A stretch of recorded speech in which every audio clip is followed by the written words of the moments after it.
My name is David Lesher. I'm the Government Affairs Director at PPIC, the Public Policy Institute of California.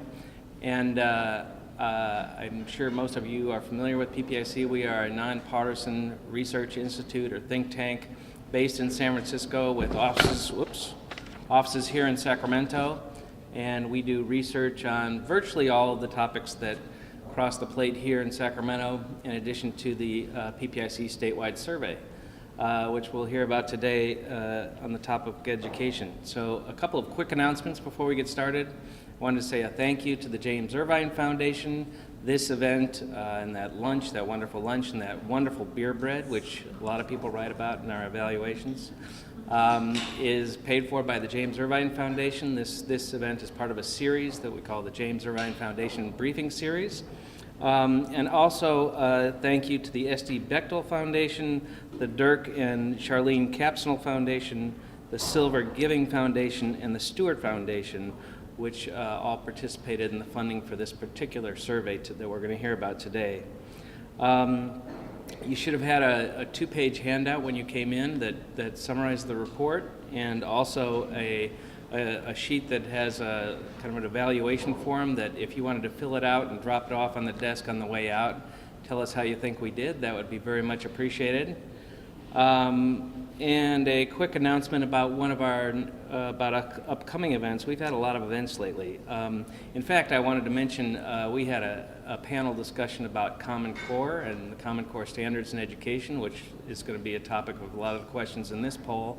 And there's the report and the video of the panel are on our website, but we had a representative from the California Teachers Association and from school superintendents, and it was a very good discussion about that topic. The next event is coming up May 19th at the Sheraton Hotel here in Sacramento. It'll be about healthcare.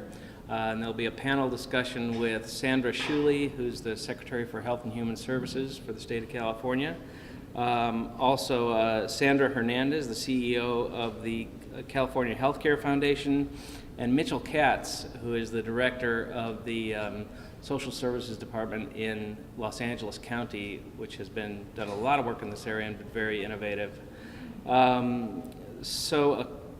The only other thing is that this is being taped for broadcast, so if you want to silence your cell phone and avoid an embarrassing moment, that would be a good idea. And with that, I'll introduce our speaker today, who's going to give a presentation, and then I'll come up and we'll moderate a Q&A after the presentation. Sonja Petek is a research associate at PPIC, and she's the project manager for this particular survey. So please welcome Sonja Petek.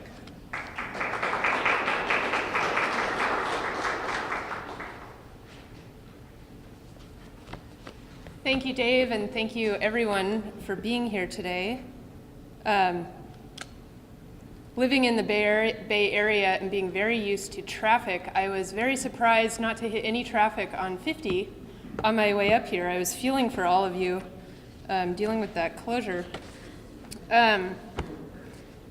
Okay, so yeah, thank you so much for coming to the briefing today. This is actually our 10th annual survey, PPIC statewide survey, focusing on K-12 public education issues. We started a survey specifically focused on this very important topic in April 2005.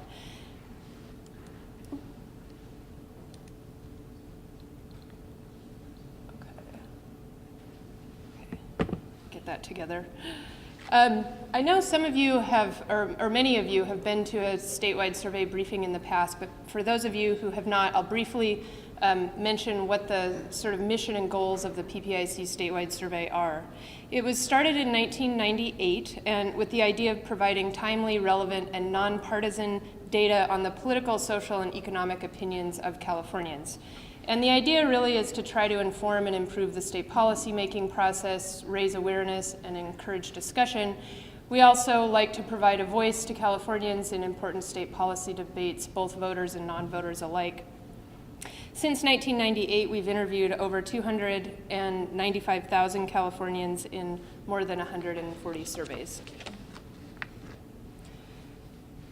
As Dave mentioned, this particular survey was conducted with generous funding from the Bechtel, Cabsonel, Silver Giving, and Stewart Foundations, and I'd just like to acknowledge them and thank them for the support. The survey this year focused heavily on two of the major changes taking place in the state's K-12 public education system: the implementation of the Common Core state standards, as well as the implementation of the local control funding formula. We also wanted to take a look at attitudes toward preschool education, given the amount of discussion focused in that area. And the survey also tracks opinions on other education issues, including concerns about inequities, perceptions of local funding levels, quality of education, and that sort of thing. The survey was conducted from April 8th through the 15th. It included interviews with about 1,700 California adults age 18 and over.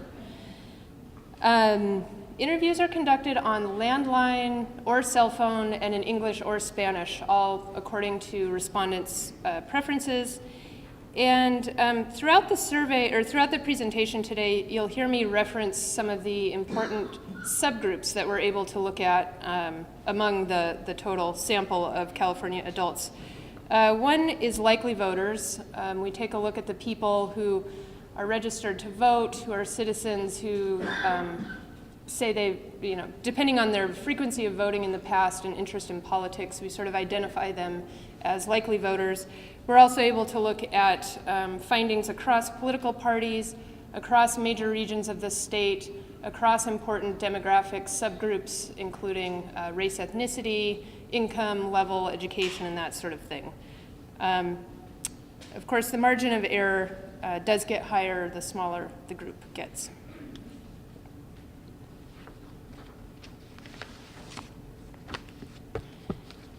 So first, I'm going to talk about the set of questions we asked about the Common Core state standards. We wanted to find out how much people have really heard about these standards, and we found that a slim majority say that they have heard at least a little about these standards, while 43% say they've heard nothing at all. Last year, we asked this question among our group of public school parents and found at that time that 45% said they had heard a lot or a little about Common Core. This year, 65% have heard at least something about Common Core. So just over the past year, awareness among public school parents has grown quite a bit.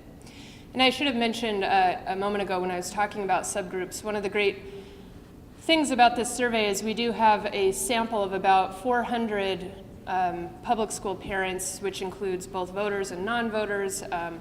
And so I'll be highlighting findings among that group throughout the presentation.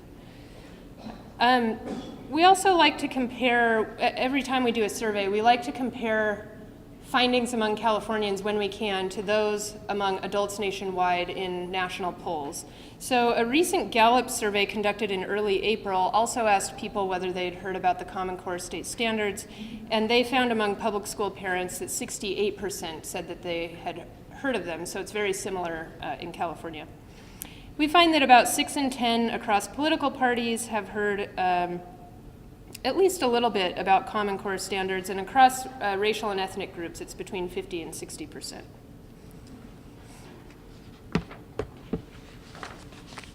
We provided a brief description of the Common Core state standards.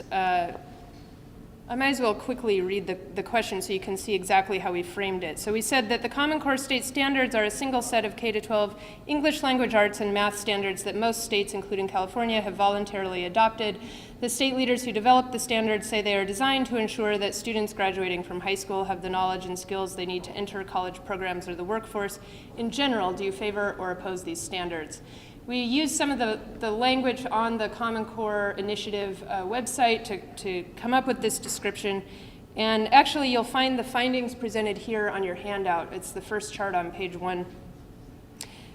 We found that 7 in 10 Californians and public school parents say that they, in general, support these new standards. Support is slightly lower among likely voters at 62%. And we do find that bipartisan majorities express support for Common Core, although it's somewhat lower among Republicans and independents than among Democrats. This small, difference between Democrats and Republicans sort of reflects you'll see in a number of questions in our survey, there is, a growing partisan debate about Common Core across the country, and it's reflected a little bit in our survey. Californians do seem to be more in support of Common Core in general than some people nationwide. But for instance, when we take a look at this question, if you look at the people who say that they've heard a lot or a little about Common Core, they're less likely to say that they favor Common Core than the people who had not heard of Common Core before we asked them. And this is particularly true among Republicans. So among the Republicans who have heard nothing about it, 75% express support. Among those who have heard of Common Core, 50% express support. So it dropped quite a bit the more they knew about it. In general, we find that majorities across racial and ethnic groups express support for Common Core, but support is much higher among Asian Americans, African Americans, and Latinos than among whites. So in last year's enacted budget, there was $1.25 billion allocated for implementation costs for Common Core, and there has been a push this year to include another $1.5 billion in this upcoming year's budget for implementation. When we asked Californians about this, we find that 2 in 3 Californians say that they would favor an additional $1.5 billion for Common Core implementation. Support is lower among likely voters at 53%. And here again, you can see where there is a partisan difference, with a strong majority of Democrats saying that they express additional funding, whereas Republicans and independents are somewhat more closely divided. Californians also expressed some concerns about some of the implementation issues regarding Common Core. In this transitional phase, there's been discussion about whether or not teachers feel that they're adequately prepared to teach these new standards. And I don't think California teachers are alone. I think this has also been found in other states. We find that Californians, a pretty strong majority, say that they are at least somewhat concerned that teachers may not be adequately prepared to implement Common Core standards. 37% say that they are very concerned about this issue. But when we look across racial and ethnic groups, we do find that Latinos and African Americans are more likely than Asians and whites to say that they are very concerned.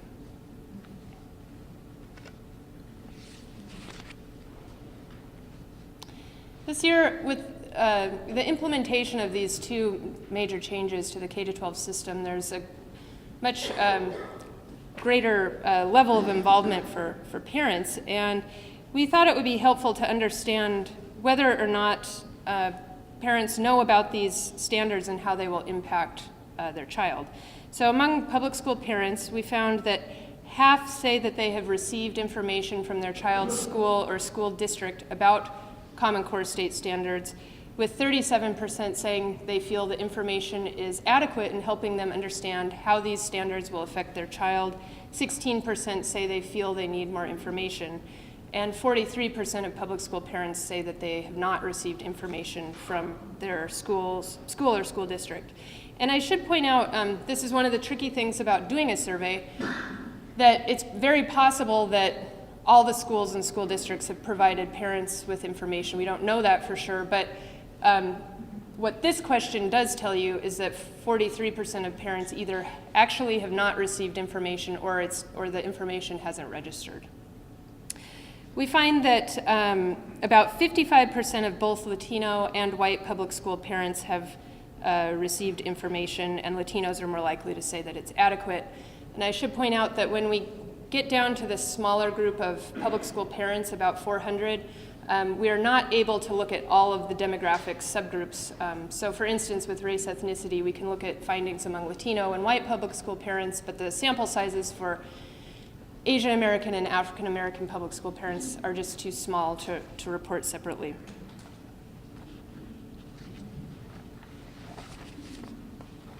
One of the arguments that proponents of Common Core state standards make is that these new standards will make education in the United States more competitive globally. We wanted to find out if Californians agree with that assertion. We find that half think that the Common Core will make education in the U.S. more competitive, while a quarter say that these standards will have no effect. And relatively few, just 14%, think it will make education actually less competitive. We find that among those who have heard of Common Core standards, 46% think that it'll make education more competitive. And this is another question that was also asked in a national survey. Each year there's a survey specifically on education issues that's conducted by Phi Delta Kappa and Gallup. They conduct the survey around May each year. So in May 2013, which granted that's slightly dated for an issue that's changing so rapidly, they also found that among those who had heard of Common Core, 41% thought that the standards would make education more competitive. So that's pretty similar to what we're finding in our survey. We also find that a slim majority of public school parents think that the standards are going to help in this regard. But we do see, again, a greater skepticism about Common Core among Republicans, just a third of whom think these standards will make education more competitive.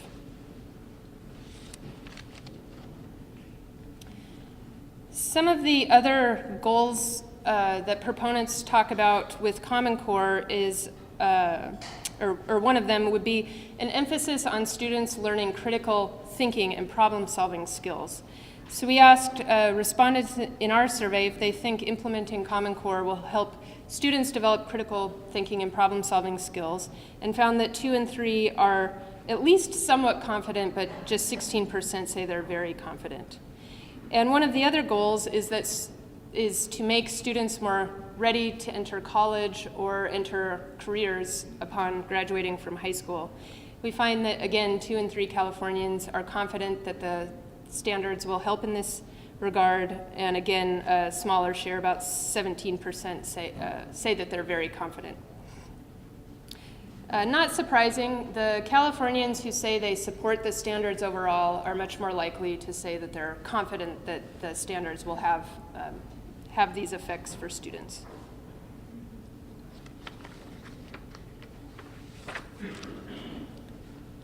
So in the survey, we also included a set of questions about the local control funding formula, the other big change going on.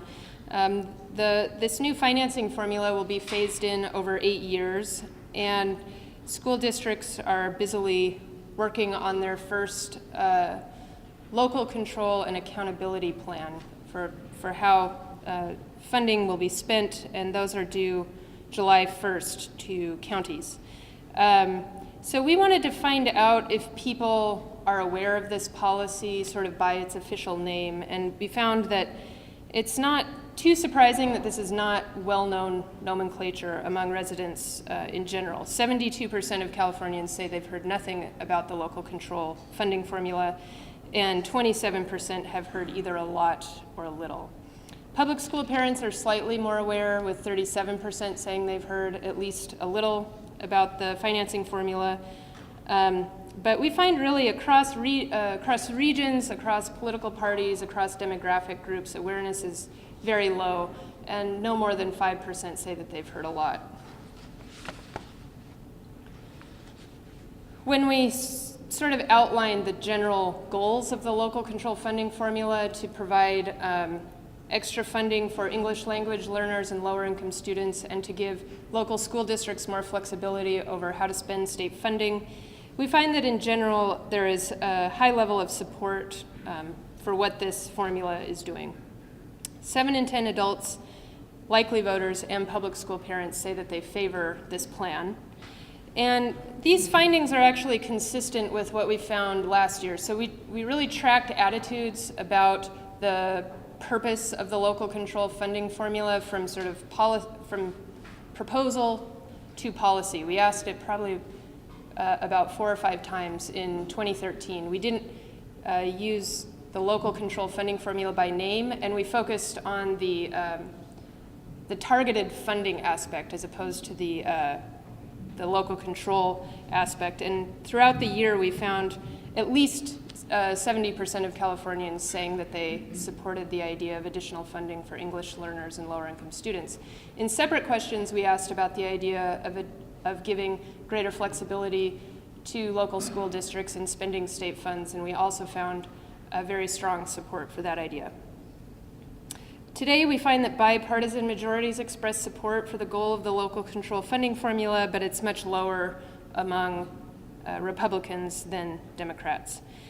We also find strong support across regions and demographic groups, and in fact, the second chart on your page 1 of your handout shows the results across racial and ethnic groups. Again, similar to the Common Core state standards, support is higher among Latinos, African Americans, and Asians. And we also, I wanted to take a look at this question among those who say they had heard of the local control funding formula and those who hadn't, and we find strong support among both groups for the general idea of the local control funding formula.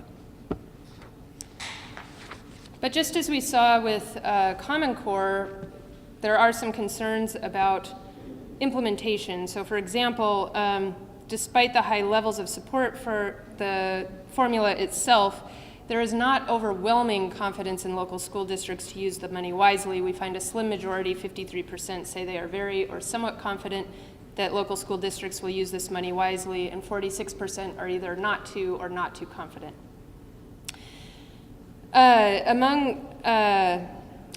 Across regions, you can see here that the level of confidence is fairly similar, except in LA where it's slightly lower. And this has been fairly consistent with questions we've asked in the past about confidence in local school districts to spend money wisely. It's slightly lower in Los Angeles County. We also find a big partisan gap on this question, with Democrats much more likely to say that they are confident.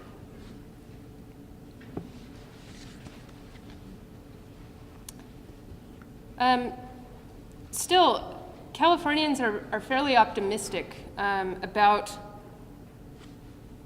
what the local control funding formula will lead to. We find that 2 in 3 think that there will be improvements in the academic achievement of lower income students and English learners. However, most people think the improvements will be modest. We only find 16% of adults and 21% of public school parents saying that the academic achievement will improve a lot. We find that Latinos are the most optimistic and whites are the least optimistic in this regard.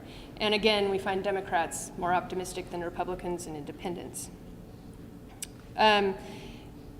We also can see that those who are confident in their local school districts to spend the money wisely are more likely to think that the formula will lead to improvements in the academic achievement of these students.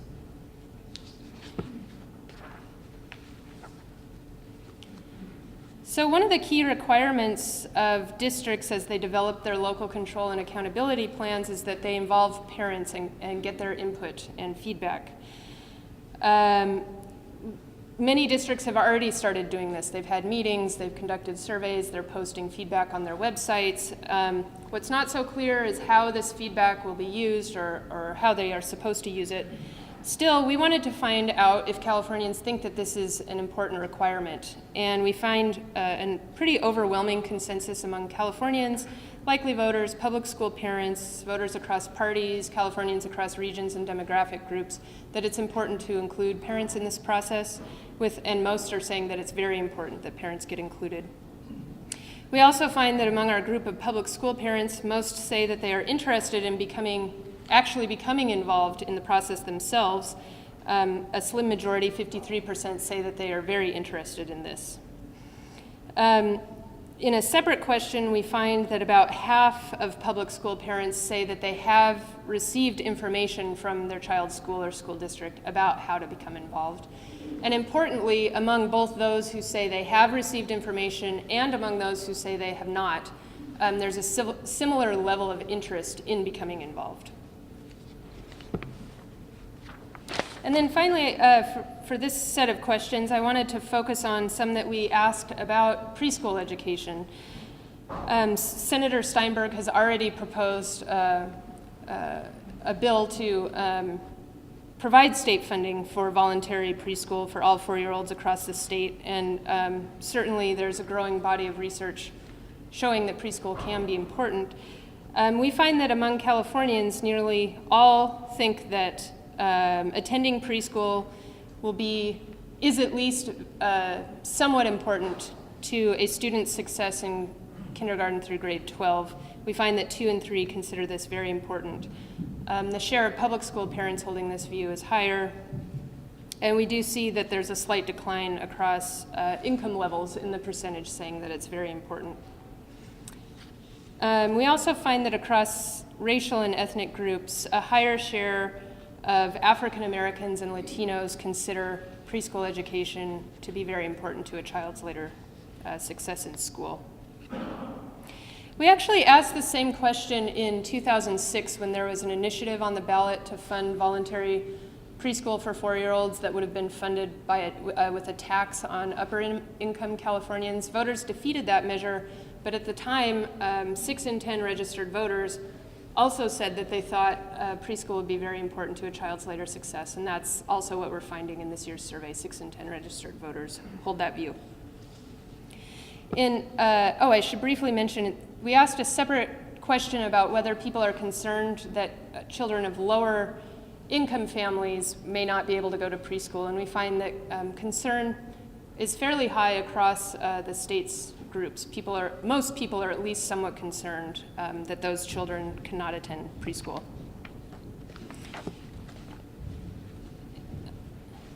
We find strong support among Californians and public school parents for the idea of the state funding voluntary preschool for all 4-year-olds in California. The overall findings, again, are on your handout. But we do find that support is 10 points lower among likely voters, and there's a huge difference, as you can see here, across parties, with the overwhelming majority of Democrats in favor of this idea and a slim majority of Republicans opposed. We also find that support for universal preschool declines with rising income levels and is lower among Californians who are age 55 and older. The people who think that preschool education is very important to a child's later success are nearly 9 in 10 say the state should fund preschool for 4-year-olds. So in this next section, I'm just going to touch, hopefully fairly briefly, on some of the tracking questions that we've been asking in our annual education surveys over the years. And also approval ratings. So we ask these in nearly all of our surveys. We find that, Governor Brown, about half of Californians say that they approve of his job performance overall, and you can see that he's made small but steady gains since April 2011. Still, the 51% is lower than the record high we found this past January. At that time, 58% of Californians said they approved of his job performance. Still, I think it's important, it's not on this chart, but with the primary just over a month away, we find a slightly higher percentage of likely voters, 56%, saying that they approve of his job performance. There's typical partisan differences on this question. And then we've also been tracking how people feel about his job performance on handling the state's K-12 education system. And we find that approval is lower, and this difference translates into two things, both a higher share of don't knows as well as a higher share of disapprovals. So people are more likely to disapprove of the way that he's handling the K-12 system than to disapprove of his job overall. They're also somewhat more likely to be unsure in that area. Interestingly, we find that when we look at the two questions across parties, we do find approval drops between his job performance overall and K-12 education. But interestingly, among Republicans, the disapproval is the same on both questions. It's not like they're more likely to disapprove of his handling of K-12 education. Okay, so, and I should have mentioned, both the governor and legislature's job approval ratings are also on your handout on the second page.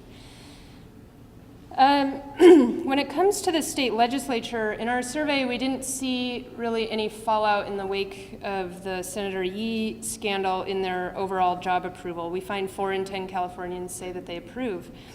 And in fact, I wanted to put this finding into perspective. The highest approval we've ever found for the legislature is 43% from October 2004. So in fact, this approval of 40% isn't bad, relatively speaking. But importantly, when we look at the group of likely voters, approval drops to 29%. So that group is a lot more critical than Californians overall. On education, we find that about 1/3 of Californians say that they approve of the way the legislature is handling education. But slightly differently than for the governor, this difference between the overall job approval and the approval on education is because more people are unsure. The disapproval is roughly the same.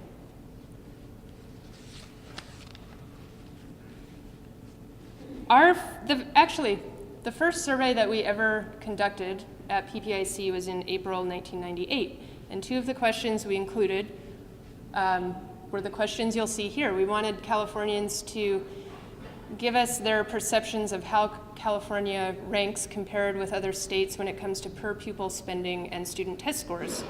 And we've been tracking this question ever since then. Today we find that fewer than half of Californians are aware that the state's student test scores and per pupil spending are lower than average when compared with other states. And when we actually take a look at these 2 questions combined, we find that only 1/4 of Californians, likely voters, and public school parents are aware that both student test scores and per pupil spending are lower than average relative to other states. You can see that there was a higher share of Californians earlier on who thought that per pupil spending was lower than average.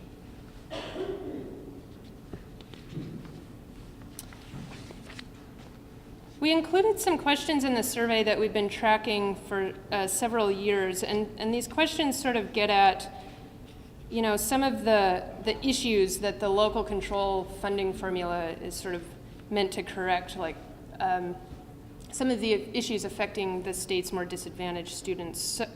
So in this first question, we find that the overwhelming majority of Californians are concerned that students in lower income areas of the state are less likely than other students to be ready for college when they finish high school.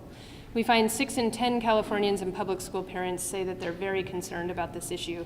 And these findings are really similar to what we've found in past surveys. We started asking this particular question in 2010.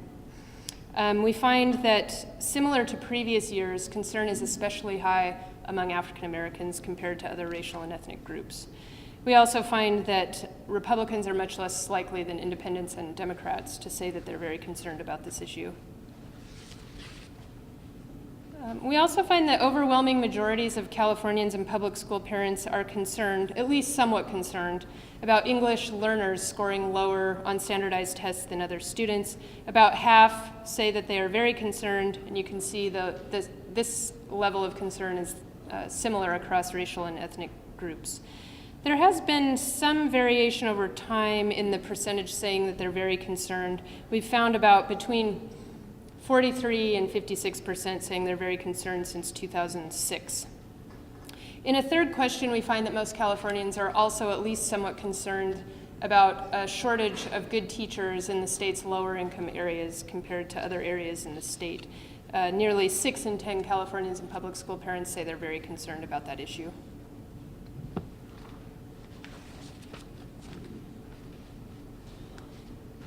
We also included some general sort of perception questions that we've been asking for a number of years, which are also sort of the goals of the Common Core state standards. And in both of these cases, we find these goals to be very important to Californians. So first, let's talk about preparing students for college. We find that more than 7 in 10 Californians, public school parents, voters across parties, Californians across regions and demographic groups consider it very important that their local public schools prepare students for college. In a follow-up question, we find that a slim majority give ratings of excellent or good to their local public schools in fulfilling this goal, although they're more likely to say good than excellent. Just 1 in 10 say their schools are doing an excellent job. On the importance of including career, technical, or vocational education in their local public school curriculum, more than 2 in 3 Californians, public school parents, and voters across groups, voters across parties and Californians across groups consider this very important. We find in the follow-up question that ratings of their local schools in this area are slightly lower than for their ratings of college preparation. About 4 in 10 say that their local public schools are doing an excellent or good job in preparing students for jobs and the workforce.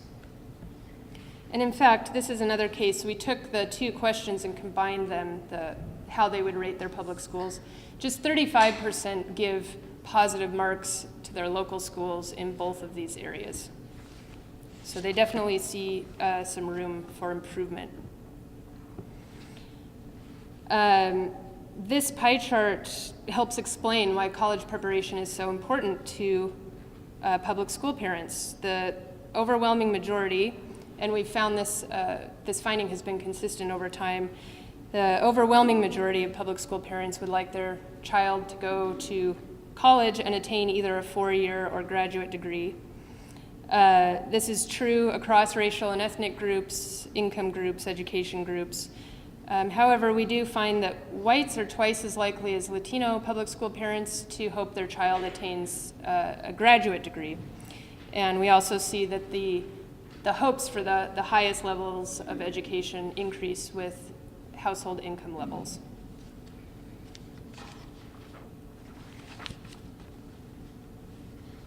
So particularly in light of the changes happening to the system and the changes with the state budget situation and the state's economy, we wanted to track some questions that we've been asking for quite some time. So first, we wanted to find out, do Californians think that the quality of education in California is a problem? We find that 8 in 10 Californians consider quality to be at least somewhat of a problem, with half saying that it's a big problem. Findings among public school parents are similar. And in fact, among likely voters, an even higher share say that the quality is a big problem. We've found that since 2005, about half or more of Californians have said quality is a big problem. We also find that 8 in 10 Californians say that the state budget situation is a big problem for the state's K-12 public schools, and a slim majority, 55%, consider it a big problem. We find that 6 in 10 public school parents and likely voters say that the state budget situation is still a big problem for the state's K-12 public schools. Although this is a fairly substantial share of Californians, the share saying that the state budget situation is a big problem is down 10 points from 2012. So in a sign that things are potentially getting better in the minds of Californians. However, we do find majorities across parties and racial and ethnic groups consider this at least somewhat of a problem for the state schools. To improve educational quality, we ask Californians if they think, is it just that more funding is needed? Is it that schools need to be using the funding more wisely? Or is it that both of those things are needed, that schools need more funding and the funding needs to be used more wisely? We find that 46% of Californians think that both of those things are needed, whereas 41% think that more efficient use of funds alone would lead to significant improvements in educational quality. And just 10% think that increasing funding alone would have this effect. I think the key takeaway really with this question is that whether or not people think that schools need more funding, most Californians do think that school districts also need to be using what they have more efficiently. We do see a big difference across parties on this question, which might not come as a huge surprise. 6 in 10 Republicans believe that more efficient use of current state funding is what's needed to improve quality, whereas Democrats think that schools not only need to use the money better, but they also actually need more money.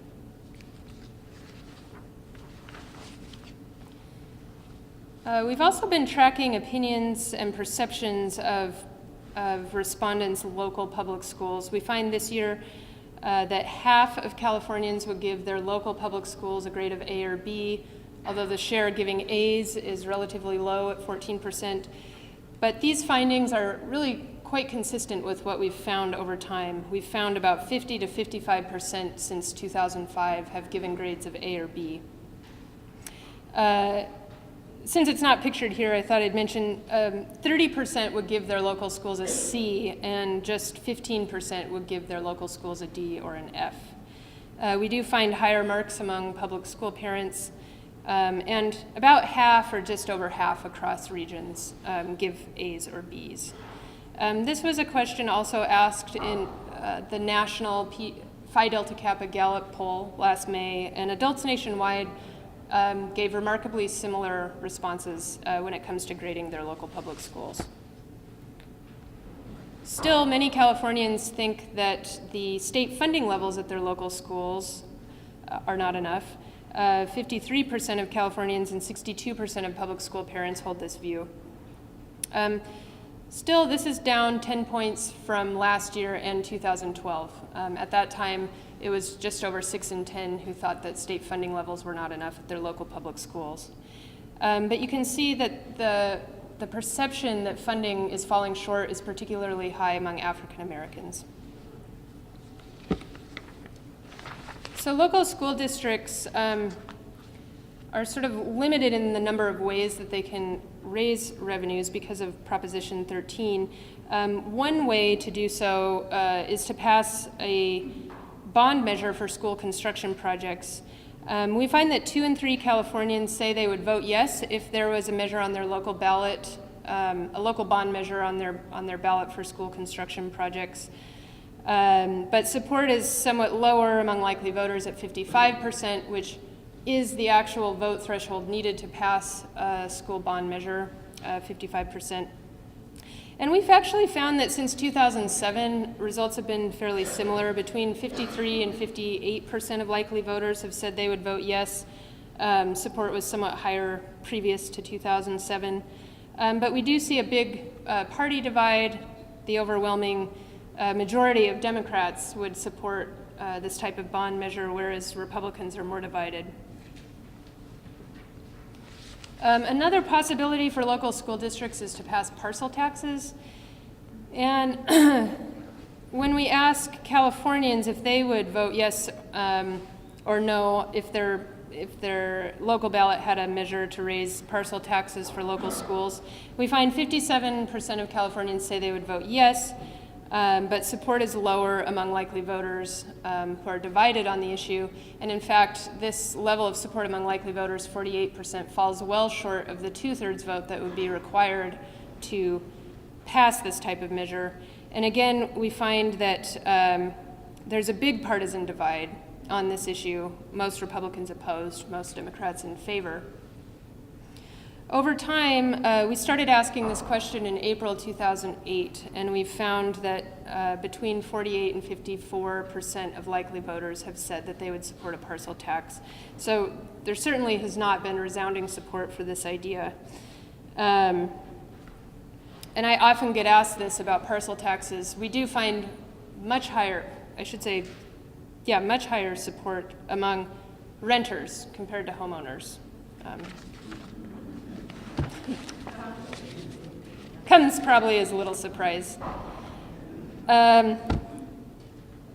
It is also not a super popular idea to make it easier to pass parcel taxes. We find half of Californians think it would be a good idea to lower the vote required to pass parcel taxes from 2/3 to 55%, and even fewer likely voters, 39%, say this would be a good idea. And if this type of change, this is a Proposition 13 change, and if this were to make it to the ballot, it would only need to pass with a simple majority. But again, at 39%, likely voters aren't especially likely to pass something like that. And again, you see the partisan gap on this question. Okay, finally,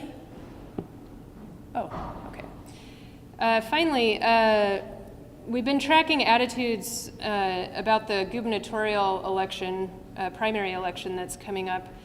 We started tracking attitudes in December of last year. We find steady support for Governor Brown among primary likely voters at 46%.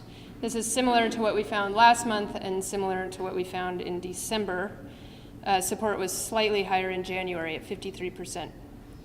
But one of the key findings here is that 38% of California primary likely voters are undecided right now who they're going to vote for, and the election is just a little over a month away. Just 14% right now would vote for one of the Republican candidates, more so for Tim Donnelly at 9% than for Andrew Blount or Neil Kashkari. When we ask people this question, they're also welcome to name other candidates as well. We find a strong majority of Democrats say they will vote for Brown, but the big story here is that among Republicans, 58% are still undecided about who they'll vote for. 20% say they will support Donnelly, 8% Blount, 5% Kashkari, and 7% would vote for Brown. There's a general lack of interest in the primary election. We find just 38% say they're following news about candidates very or fairly closely. By comparison, in 2010, 63% were following news closely at that time. We find that Californians consider candidate positions on K-12 education to be very important in thinking about the election. Or at least somewhat important. 58% consider them very important. And this issue is particularly important to Democrats. So I'll just quickly conclude and then we can open up to questions. Some of the key findings from the survey this time is just the overwhelming support for these two historic changes happening to the K-12 system. We also find strong support for the idea of voluntary preschool for all 4-year-olds. But residents are still concerned about the quality of education and funding levels at their local schools. And I think, in part that's perhaps why support is so high for these changes that are happening. Okay, great. So thank you very much, Sonja. And first, a very quick apology. I think I misstated the name of our Secretary of Health and Human Services. It's Diana Dooley, who will be our guest May 19th.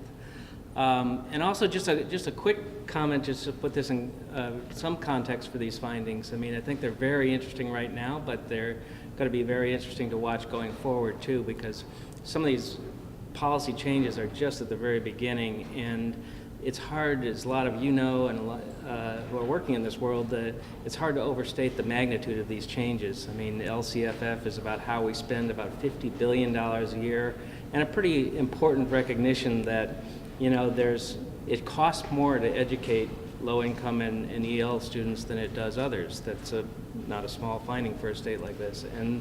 And then Common Core obviously will be what we teach our kids, what books they use, what tests they get, and it's going to change the entrance exams for colleges too. So major change at the very beginning of it.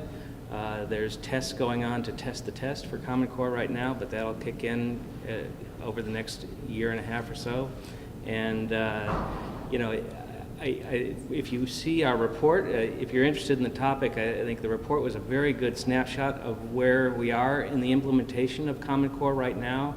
And the bottom line is that it's an enormous change, and California's lagging other states, and there are signs that this could be a bumpy start because there's so much to do in a state this big. So the only other quick thing I'd mention, I can't help it, I'm a former LA Times political writer, so in an election year look at the approval ratings in the race, and if you've seen Neil Kashkari's race, he's really emphasizing education issues. And if you look at these poll numbers, I think you can see why. The governor's approval rating is frankly not that high. It's almost his highest. It's just over 50%. But for somebody who's so strong looking going into the election, that's not real strong. But on education, his approval rating is only 33%. So I would imagine that Kashkari is doing polling and seeing some of that and looking for an issue that he can see looming on the horizon as well as in the polls right now. So just a little quick free political analysis. So if we open it up to questions. Yes. I have a question. I'm Wavy, parent of the 3 kids out of the public school system here in Sacramento. And the question about wise spending versus efficient, the word efficient came up. And I don't think that, and it's a semantic question, but I don't think wise spending is equivalent to efficient spending. Efficient spending to me, since I work for the state, means that the state agency kicks all its money out to private industry as fast as possible. That's efficient spending. Wise spending, by contrast, especially in education, may be hiring more teachers and maybe fewer administrators.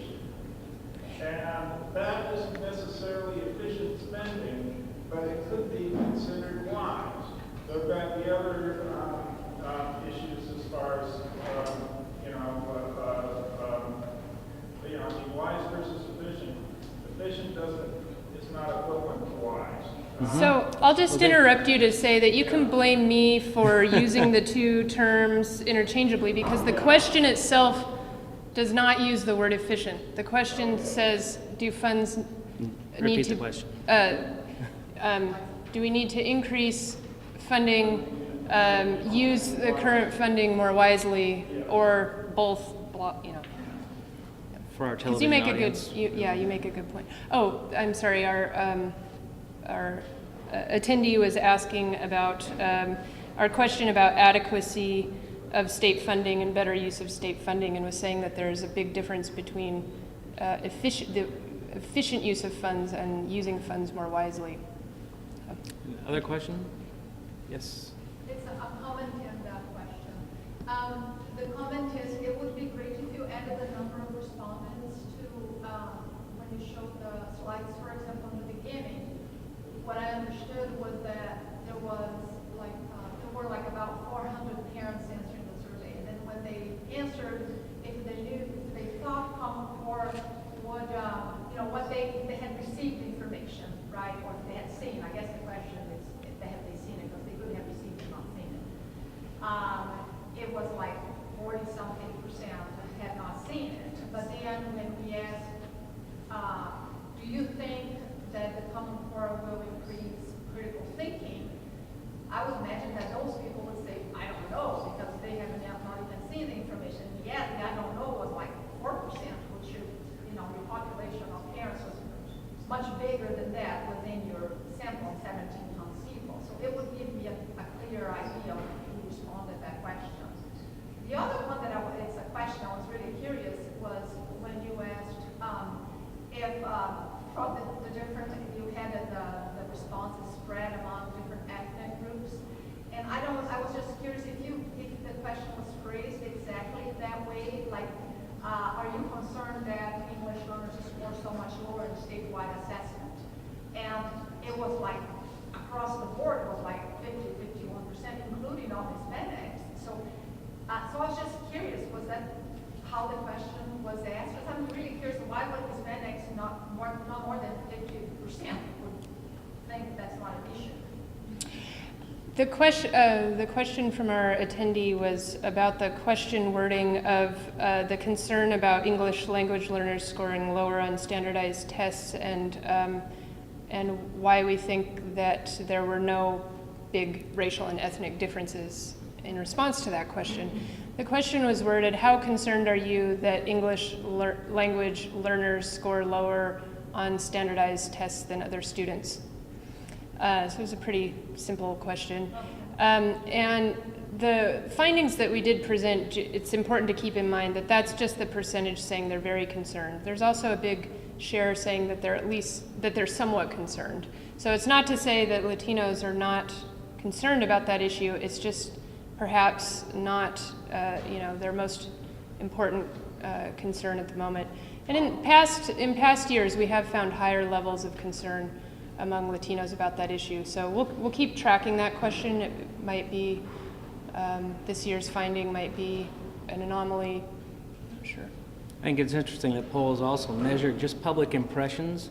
I mean, people often say they are not aware of an issue, but they, you know, it's funny, they have an opinion about it. Yes, that's a good point. Yes, here and then there. Yeah, just a question. The legislation is calling for transitional kindergarten, but everything's saying preschool. Mm-hmm. Okay, and it is a little bit confusing because there is a transitional kindergarten law different than preschool. And why did you pick preschool as opposed to transitional? Well, we really only had space in the survey to ask a few questions about preschool, and the phrase transitional kindergarten is not, well known at this point. So we wanted to gauge the general attitudes toward what's more understood, which is preschool education. And we did, in the question about state funding, we did specify that it would be both voluntary and that it would be for 4-year-olds. But yeah, you're right, there is a program right now. In the back. Yes, relates to Common Core. Has the question ever been posed to PPIC in terms of what is the definition of college ready? Does that mean A to G? Does that mean going to community college not to take remedial classes? What is it? We haven't asked about A to G in our surveys, and we haven't necessarily defined what college preparation is, so it's really whatever it means to the respondent, ready for college, which I know is, and ready for jobs in the workforce is a perhaps even more challenging phrase. Yes. For people who do support additional state funding for the Common Core state standards, have you explored how they characterize the need, whether it should be directed toward teacher training, directed toward instructional materials, or towards school teaching? We were not able to, that's a, pardon? Repeat the question. Yes, so the question was, among the people who say they supported additional implementation funding for Common Core, what did they think that money should be spent on? Teacher training, I'm sorry, I'm blanking on your other examples, technology, that sort of thing. We were not able this year, or we chose not to delve into the details of that this year only because we wanted to focus more of the attention on some of the overall perceptions, but that is an important issue, and depending on how implementation goes, we might consider doing that in future surveys. Yes. Can you explain the methodology of your sample size and maybe a justification of only 1,700 across California? Well, to put that in perspective, only 1,700. Most national polls do at most 1,000. So 1,700 is actually a fairly large sample size for just the state of California. We feel that that's the number, after doing some analysis, that's the number that will allow us to look at findings across the state's important and key subgroups, political parties, regions, demographic groups. How did you poll? By telephone, cell phone, and landline. How did you? Random. It's random. Other questions? No? Well, thank you all for coming and put this on.